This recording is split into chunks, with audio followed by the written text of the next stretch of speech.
పరిశుద్ధాత్మ అస్తిత్వం కాలానుగుణంగా రూపాంతరం చెందుతుందా? యెహోవాయే యేసుగా, యేసే పరిశుద్ధాత్మగా రూపాంతరం చెందారనేది నిజమైతే పరిశుద్ధాత్మ ఉనికి అటు పాత నిబంధన కాలంలో మరియు ఇటు క్రొత్త నిబంధన కాలంలో కూడా ఉండకూడదు కదా.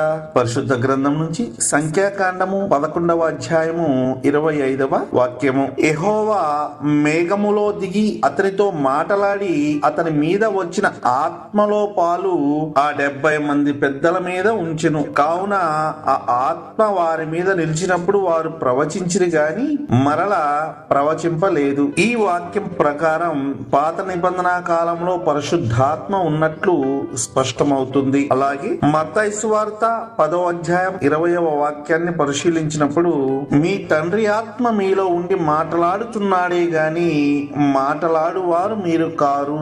ఈ వాక్యాలను బట్టి యేసు కాలంలో పరిశుద్ధాత్మ ఉన్నట్లు తెలుస్తుంది. మరి యేసే పరిశుద్ధాత్మగా రూపాంతరం చెందారు అనేది ఎంతవరకు సమంజసమో ఒక్కసారి ఆలోచించండి.